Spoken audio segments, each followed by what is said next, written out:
que voulons-nous vraiment lorsque nous disons que nous voulons être heureux? C'est une question curieuse, car si vous arrêtez un homme dans la rue et lui posez la question, il vous répondra sans hésiter. Je veux de la sécurité. Je veux du confort. Je veux la liberté de faire ce que j'aime. Mais en y regardant de plus près, vous verrez qu'il ne fait que répéter une publicité, une image qu'on lui a vendue depuis l'enfance. Et remarquez l'absurdité. Si le bonheur fonctionnait vraiment ainsi, les hommes avec les plus gros chariots seraient des saints rayonnants, débordant de paix. Pourtant, les preuves, hélas, montrent le contraire. Dans notre culture, le bonheur est déguisé en 26 en possession et performance. On nous dit qu'il s'agit d'avoir la bonne voiture, la bonne maison, la bonne femme, le bon chiffre en banque. Pour beaucoup d'hommes, le bonheur signifie se tenir au sommet de la réussite, regarder le monde d'en haut et dire « Oui, j'ai réussi, j'ai gagné ». Mais c'est là que réside le piège. Si le bonheur était simplement une question de trophées, ceux qui en ont le plus devraient être les plus satisfaits. Pourtant, l'histoire raconte une autre réalité. Elle est remplie d'hommes et de femmes qui ont conquis le monde entier sans jamais trouver la paix. L'homme dans son manoir le remplit souvent de querelles. Celui qui a des maîtresses à l'infini reste agité et insatisfait. Car si le contentement était vraiment là, la chasse prendrait fin. Notre nature est faite pour la communion, non pour la simple accumulation. Quand le vrai contact manque, le désir effleure la surface comme l'écume sur une vague et réclame toujours plus, sans jamais être comblé. L'homme d'affaires, applaudi par la foule, dîne seul dans le silence. Et regardez autour de vous. Partout où le pouvoir est séparé de la paix, il se transforme en cruauté. Les journaux du matin nous le rappellent quotidiennement. Souvenez-vous, un homme en paix avec lui-même n'a aucun désir de répandre la misère. Le monde moderne ressemble à une foule de gens courant en rond, frénétiquement à la poursuite d'eux-mêmes. C'est exactement ce qui se passe lorsque le bonheur est confondu avec la possession. Vous courez après votre propre ombre, et plus vous courez vite, plus elle semble s'éloigner. Le plaisir n'est pas le méchant ici.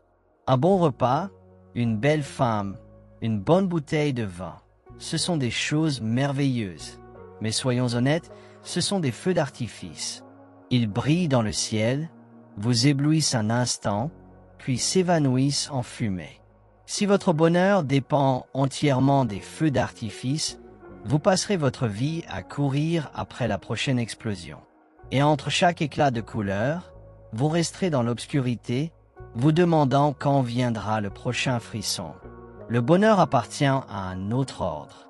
Ce n'est pas l'absence de douleur, ni une torpeur où rien ne vous touche. Le bonheur est une vitalité vibrante. C'est l'émerveillement tranquille d'être ici, tout simplement. C'est la reconnaissance, parfois si simple qu'elle en est presque embarrassante, que cet instant présent suffit. Qu'il pleuve ou qu'il fasse beau, que le marché monte ou descende, que les gens vous applaudissent ou oublient votre nom, il y a une suffisance dans le présent qui ne peut être enlevée. Imaginez que vous planifiez une journée parfaite à la plage. Vous achetez votre billet, préparez votre sac, vous vous imaginez des heures au soleil, mais le ciel a ses propres plans et la pluie s'abat. Si votre bonheur dépend du soleil, vous êtes piégé. Mais si vous pouvez vous asseoir sous la pluie, goûter le sel dans l'air et rire de toute l'affaire, vous avez découvert la liberté. Le bonheur, voyez-vous, ne consiste pas à plier le monde à votre volonté, mais à rencontrer le monde tel qu'il est. La sagesse, c'est accepter ce que nous sommes, plutôt que de lutter en vain pour être autre chose. La vérité, c'est que la plupart d'entre nous mènent des batailles contre la vie elle-même. Nous répétons sans cesse le futur, réécrivons le passé, nous comparons à notre voisin. Ce faisant, nous ne vivons jamais vraiment. L'acceptation ne signifie pas la résignation, comme si vous vous affaissez, vaincu, en disant « Eh bien, c'est mon lot ». Non, l'acceptation est un courage plus profond. C'est la volonté d'affronter la vie telle qu'elle vient, avec ses triomphes et ses désastres, sa beauté et sa brutalité, et de dire « oui, cela aussi fait partie du tout ». Quand vous commencez à voir la vie ainsi, une chose curieuse se produit. Vous n'êtes plus esclave des circonstances. Vous n'avez pas besoin que le monde danse à votre rythme pour sourire. Vous n'avez pas besoin des applaudissements des inconnus pour vous reposer. Vous n'avez même pas besoin que demain se déroule comme vous l'attendez. Vous découvrez une liberté que les rois et les milliardaires, malgré tout leur pouvoir, goûtent rarement. La liberté d'être en paix dans votre propre peau, ici et maintenant. Le bonheur n'attend pas au bout d'un autre prix ou d'une autre victoire. Il commence ici, dans le simple acte d'acceptation.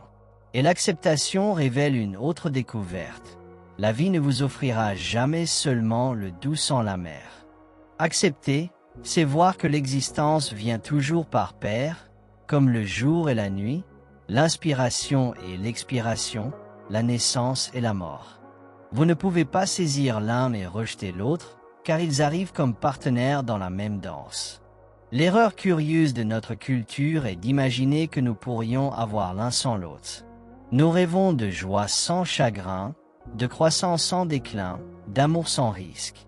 Mais c'est aussi insensé que de vouloir une musique faite uniquement de notes aiguës ou une peinture en blanc uniquement. Le contraste est essentiel. Sans silence, aucun son ne pourrait être entendu. Sans ombre, la lumière elle-même serait invisible. Toute tentative de résister aux dualités de la vie revient à essayer de séparer l'avers du revers d'une pièce de monnaie. Vous pouvez polir l'avers autant que vous voulez, le revers ne disparaîtra pas. L'homme qui s'obstine à courir après le plaisir tout en fuyant la douleur devient esclave des deux. Car plus il s'accroche à l'un, plus il craint l'autre, et la peur met fin à la liberté. Mais lorsque vous saisissez l'ironie, que la joie n'est connue que parce que le chagrin existe, que la montée et la chute appartiennent à la même vague, vous cessez de vous acharner à retenir un côté ou à fuir l'autre. Vous laissez les deux vous traverser. Et dans ce lâcher-prise, la vie cesse d'être un problème pour redevenir une danse. Même si la danse ne joue pas toujours la mélodie que vous aviez en tête, la tempête souffle, l'entreprise échoue, l'amant s'en va. Vous ne pouvez pas commander la musique du monde, mais vous pouvez choisir comment vous y mouvoir. La souffrance est tissée dans la vie, mais le malheur ne l'est pas. Le malheur, c'est la façon dont nous choisissons de rencontrer la souffrance. Tous les hommes souffrent, mais tous ne sont pas malheureux. Imaginez deux hommes pris dans la même tempête. La pluie fouette, le vent leur cingle le visage. L'un courbe les épaules, maudit le ciel et avance, trempé d'amertume. L'autre lève la tête, laisse la pluie couler sur sa peau et rit, comme si le ciel lui-même le baptisait. Rien n'a changé dans la météo, seule l'attitude diffère. La tempête est la même, pourtant l'un s'y noie, tandis que l'autre s'y purifie. C'est là que la plupart d'entre nous manquent le point. Nous imaginons que la liberté consiste à contrôler la météo, à sécuriser nos fortunes, à plier le monde à nos désirs. Mais ce n'est pas la liberté. C'est l'esclavage des conditions. La véritable liberté, c'est le pouvoir de rencontrer ce qui vient sans être brisé par cela. Quand vous découvrez que votre réaction est un choix, la saveur de la vie change. Une défaite n'a pas à vous aigrir. Une perte n'a pas à vous diminuer.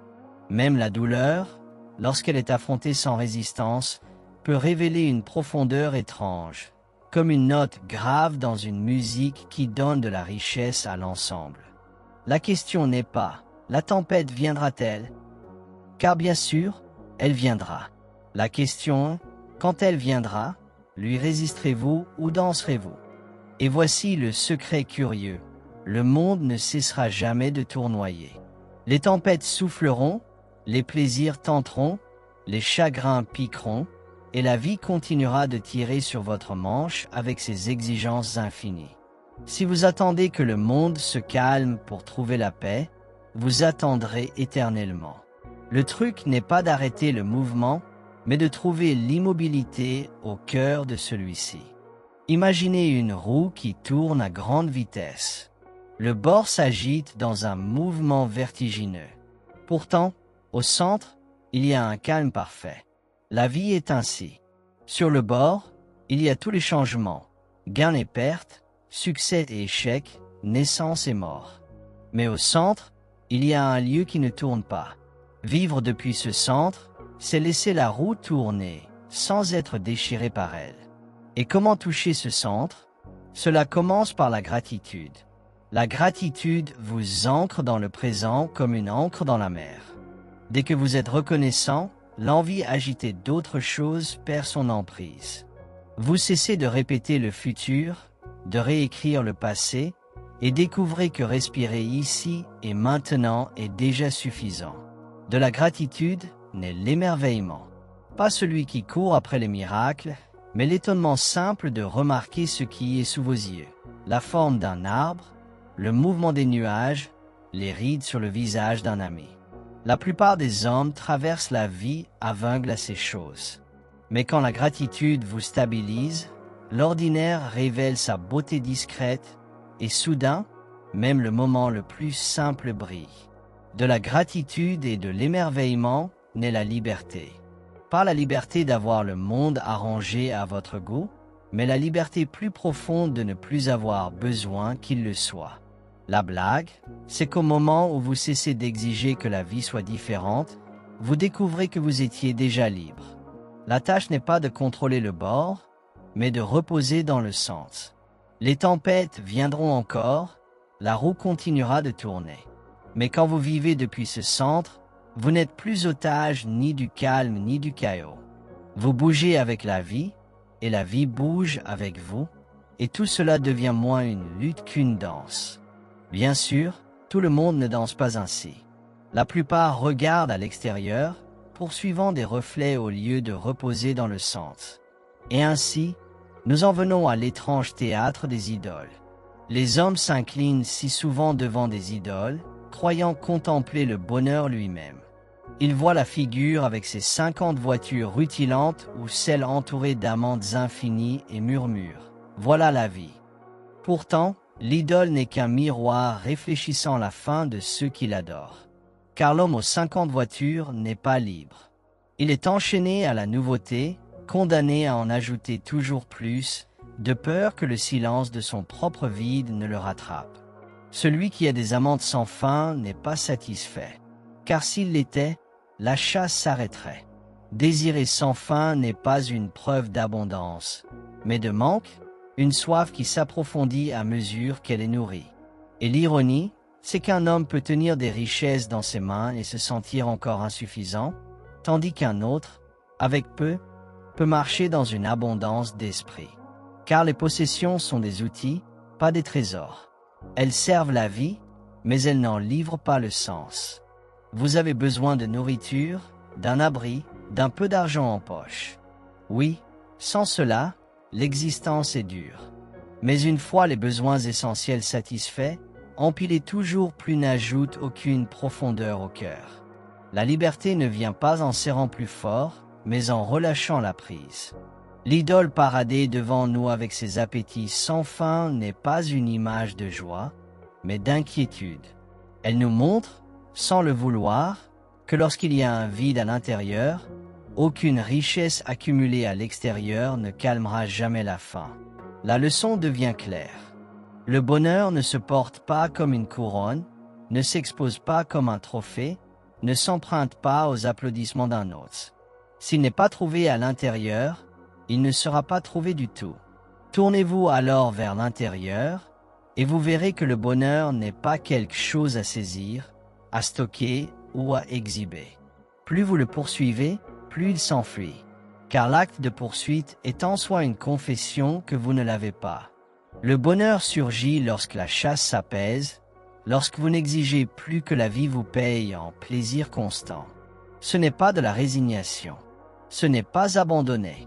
C'est participer, laisser toute la vie vous traverser. La lumière et l'ombre, le rire et le chagrin. Car ce qui rend un homme las, ce n'est pas la vie elle-même, mais la lutte sans fin pour ne retenir qu'un côté et repousser l'autre. À chaque instant, vous êtes ce que vous vivez. Il n'est pas nécessaire de devenir autre chose. Et quand vous cessez de lutter pour échapper à vous-même, vous découvrez que le bonheur ne vous a jamais manqué. Il attendait tranquillement là où vous n'aviez pas regardé, dans la simple présence d'être ici maintenant. Le bonheur ne réside pas dans les possessions, bien que celles-ci aient leur place. Il n'est pas lié au plaisir, bien qu'il puisse nous ravir un temps. Il n'est pas non plus dans les applaudissements de la foule, car ceux-ci s'évanouissent vite. Le bonheur apparaît lorsque nous cessons d'insister pour que la vie soit toujours différente, lorsque nous voyons que la joie et le chagrin montent et descendent, qu'ils ne sont pas ennemis, mais partenaires dans la même danse. C'est le goût de l'acceptation, la fraîcheur de l'émerveillement, le calme de la gratitude et l'étrange liberté qui vient quand rien n'a besoin de changer pour que vous puissiez être en paix. Et alors, vous découvrez quelque chose d'amusant, vous n'en avez jamais été séparés. Il était là tout le temps, niché dans le simple fait d'être vivant. Ainsi, pour que l'homme réalise à nouveau son unité et son harmonie fondamentale avec la vie, il doit procéder par le chemin détourné d'essayer d'obtenir ce qu'il possède déjà, jusqu'à ce qu'il se convainque de sa propre folie.